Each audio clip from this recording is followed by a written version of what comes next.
Assalamu alaikum. Prophet Muhammad, peace be upon him, is considered one of the greatest leaders of all time. The French historian Lamartine said, if greatness of purpose, smallness of means, and outstanding results are three criteria for human greatness, who can approach Prophet Muhammad? Michael Hart, the author of The 100, the ranking of most influential persons in history, said this about Prophet Muhammad, peace be upon him. My choice of Muhammad to lead the list of world's most influential persons may surprise some readers and may be questioned by others, but he was the only man in the history who was supremely successful on both the secular and religious level. So what was the leadership of Prophet Muhammad like, peace be upon him? This is what I'm going to cover in this session. And I'm going to divide the leadership of Prophet, just for us to understand, into three layers, three levels. And hopefully we will get an appreciation of what kind of a leader he was and learn from his leadership style. In a way, learn the sunnah of leadership from Prophet Muhammad, peace be upon him. At the first level comes what is the key aspect of leadership. And key aspect of leadership is that leaders are prepared to seize opportunities, and when an opportunity comes, they take action to seize the opportunity. Let us look at the Prophet ﷺ's action and seizing opportunities and how was it prepared. Just imagine yourself, what does a prophet need in his role, in his duty? There are two most important things that he needs. He needs to be very good with people skills, and also spiritually, the heart and the spirit has to be ready to take on the heavy duty of being a prophet. So basically, to have people skills and inner spiritual strength. So we see that the Prophet was, peace be upon him, was prepared in both of these aspects. He was involved in trade. He traveled to Syria a few times, a number of times, and he dealt with a lot of people and tribes. And that builds leadership skills, or people skills, let's say, negotiations, relationship building, the communication skills. So the Prophet, peace be upon him, was prepared for that through his job as a trade person. Secondly, spiritually, he was prepared by retreating to Mount Hira. And considering that he became a prophet at the age of 40, and in his 30s he would visit Mount Hira every year for a month, he would probably did that for about 10 years or more. So spiritually he was prepared to take on the role of and leadership, and particularly religious leadership in this case. The opportunity part is a little bit more interesting in that what makes an opportunity? Opportunity either comes your way from out of nowhere, or you create the opportunity by taking action. Like if you just sit there, wait for opportunity to come, it may or it may not. The chances are it's not going to come your way. So you've got to take action. And if I give a few examples from Prophet Muhammad, peace be upon him's life, just before migration to Medina, him and his followers needed support and protection because it was a tribal society. Without support and protection, you would basically be killed. So he went and visited Taif, a city near Mecca, and he was pelted with stones. People didn't accept him. But we see him taking action by visiting the people in the festive times, the pilgrimage time, who would come to Mecca to visit Kaaba and pay pilgrimage. And 6 people from Medina became Muslim. And historians say that he visited 15 tents before he came across the 6 Medinian people. And so you can see how determined he was, how much action he was taking. And in the end, an opportunity comes, and these 6 people become Muslim. And as I say, the rest is history, as Muslims migrate to Medina, and then Islam grows out of that city.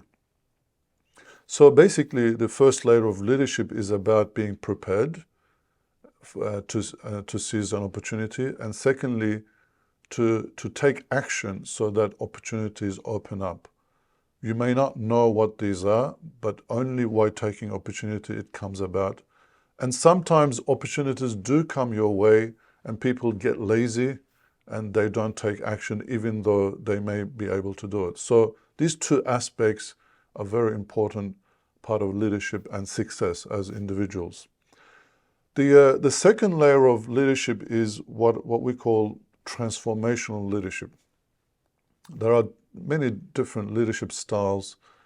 What suits the best to describe Prophet Muhammad's leadership style is what we call transformational leadership. A few years ago, I read an article in Harvard Business Review where the article was describing what makes transformational leaders in terms of companies.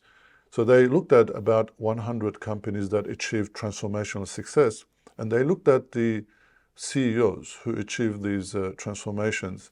And what they noticed was these CEOs had two common characteristics. They were determined, they had that will and determination, and secondly, they were very humble towards their people. So I thought this really described the Prophet well and his leadership style. So in this second layer, I'm going to give you three characteristics that apply to the Prophet Muhammad, peace be upon him, and transformational leaders. They are: one, unshakable will and resolve, that is being decisive. Number two, being humble towards the people that you work with or people who follow you. And thirdly, the appearance, the deportment, and the communication style that earns respect. So these three are very important. Let me describe how the Prophet, peace be upon him, achieved those. The first one is unshakable will and resolve. And the best example I can give you on this is the story when the Meccans approach the Prophet and through his uncle Abu Talib, and they make an offer. They say, "Oh Muhammad, we want you to stop what you're doing, preaching Islam, and whatever you want, we'll give it to you. If you want leadership, political leadership, we'll make you the leader of Mecca. If you want fame, fortune, we'll tell our poets they'll make you the most famous person in Arabia. If you want women, we'll marry you with our most beautiful women. If you want money, we'll make you the richest person in Mecca. But just stop this preaching of Islam."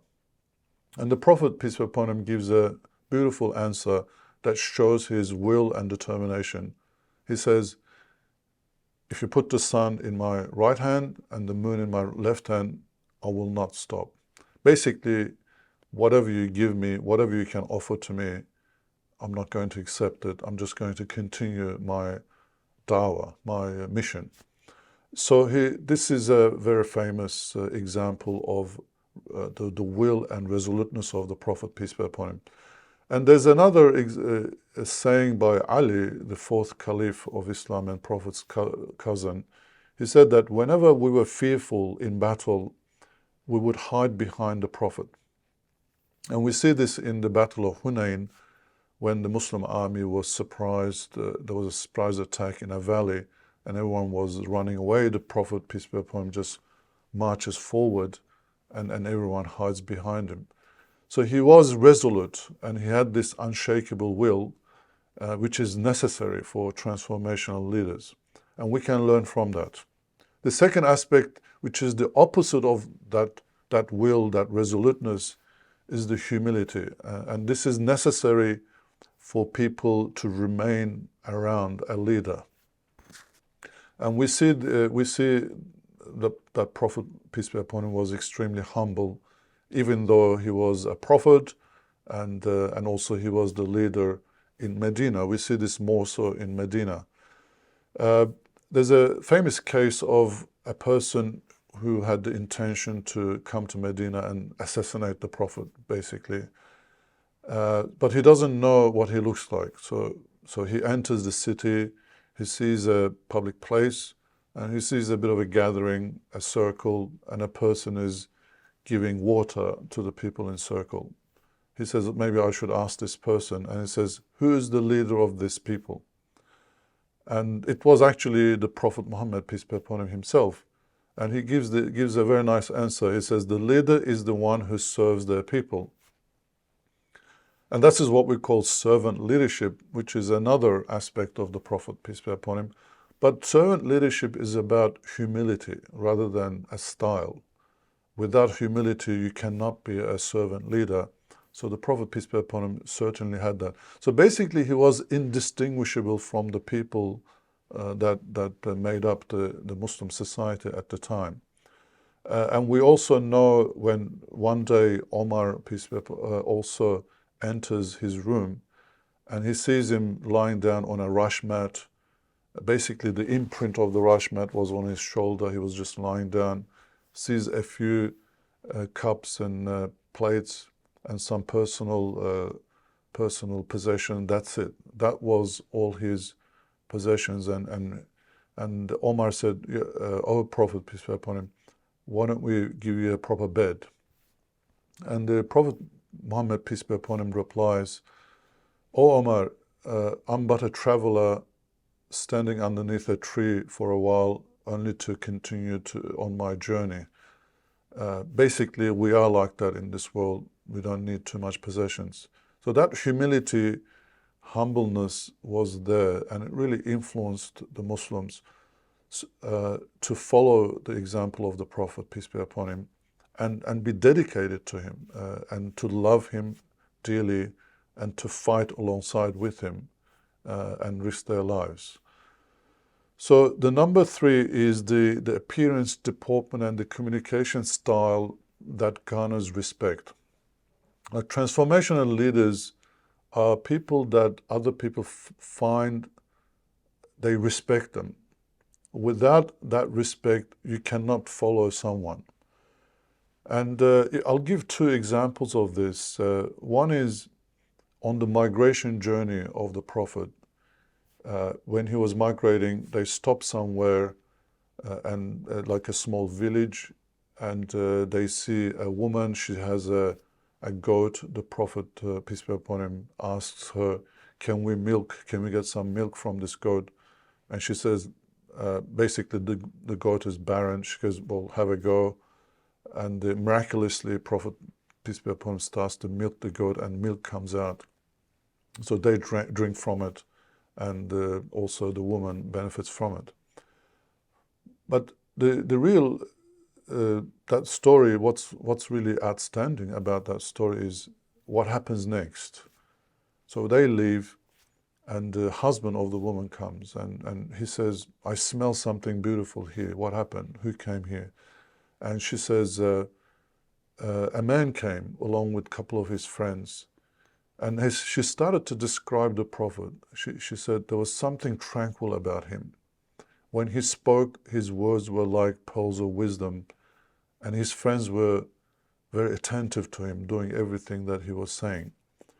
So basically, she was really impressed by the Prophet's demeanor and deportment. And the husband said, "That must be the Prophet that everyone's talking about. Let us join him." And they both go to Medina and become Muslim. Another example of this people being impressed when they see the Prophet, peace be upon him, for the first time, is the story of the Jewish scholar in Medina. He says that he goes to see the Prophet, and as soon as he sees him, he converts to Islam. And he says, "This face cannot tell a lie." I mean, how did he get that impression? So it's the demeanor, deportment, how the Prophet appeared. He really garnered respect.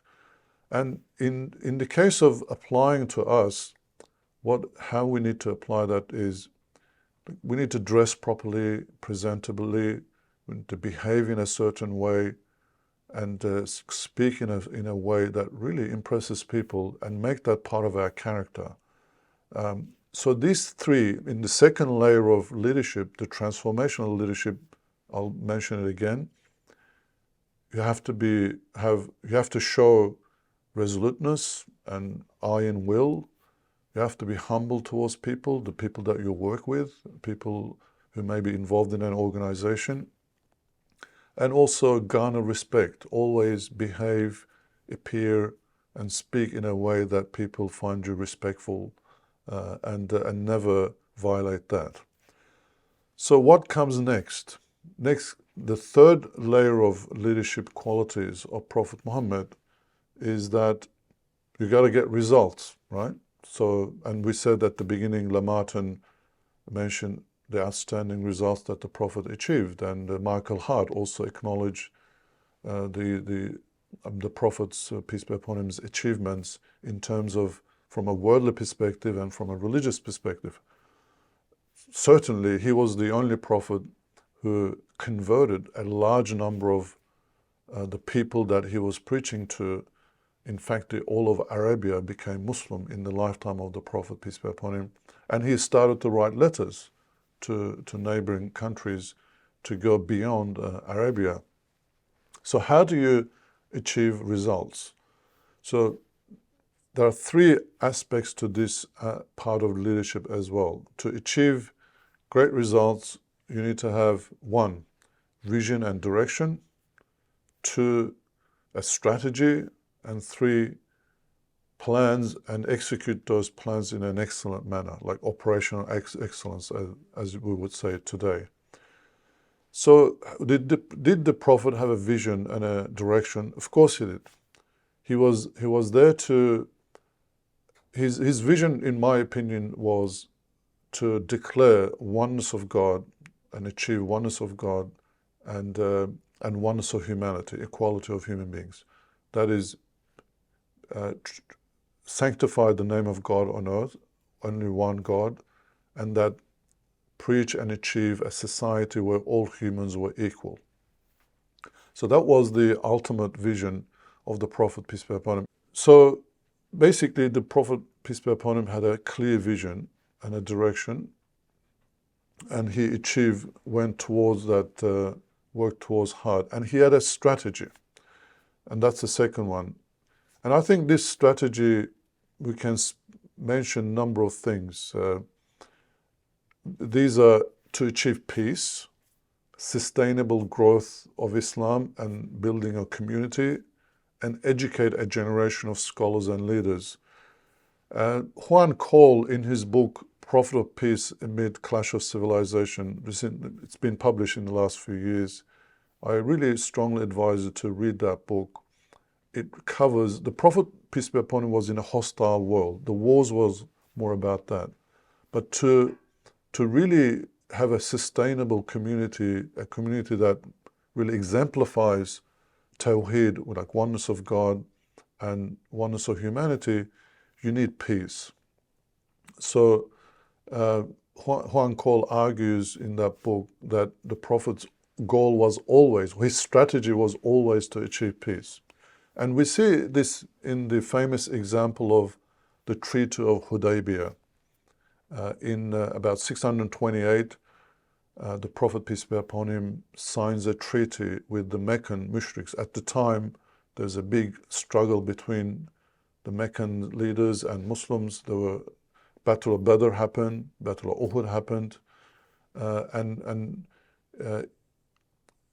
but now the Prophet, peace be upon him, wants to go towards Mecca, and basically the story is that they don't enter the city, they go on a peaceful journey, and in the end they sign a treaty which is disadvantageous. It looks disadvantageous to Muslims, but he signs the treaty anyway because he wants peace. And Quran actually calls in Surah Fath a clear victory, the signing of that treaty. So that's number one. He had a strategy. He had to achieve peace. And he also had the strategy of making Islam sustainable as a community. And for that, you need to produce scholars and future leaders. He established a school, Ashab Sufa, the school right next to the mosque, and where young Muslims studied with him every day. And the number of scholarly companions, the Sahaba, is a testimony to this particular strategy. that when they, after Prophet peace be upon him, they spread across the Muslim world and become really authority, scholarly authority in Egypt, Syria, Iraq, Yemen, and many other places. And the Prophet peace be upon him also produced leaders. He was, as soon as he migrated to Medina, for instance, he knew that it was a matter of time before Mecca attacked Muslims in Medina. So he established these small teams. They would be sent around different places, and he would put one person in charge of these small teams. So basically people learned leadership. Sahaba, companions, learned leadership in many instances of Prophet's practice. Another one is the after Battle of Badr, when there's about 70 prisoners of war, and the Prophet, one of the ways they can get their freedom was if they taught 10 people how to read and write. So you can see from that a very deliberate educational strategy where the Prophet, peace be upon him, is educating his community.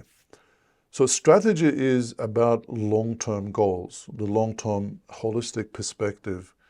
You have to have that as leader. A leader is someone who has a vision and direction, but who can conceptualize things in a holistically and in a long term, and devise certain objectives and goals to get to that direction. And we clearly see this in the example of the Prophet, peace be upon him. So having a vision and a strategy is not enough. You have to have plans and operational excellence to execute those plans into results. So we also see this in the example of the Prophet. In a hadith, he said that, Inna Allah kataba al-ihsan ala kulli shay.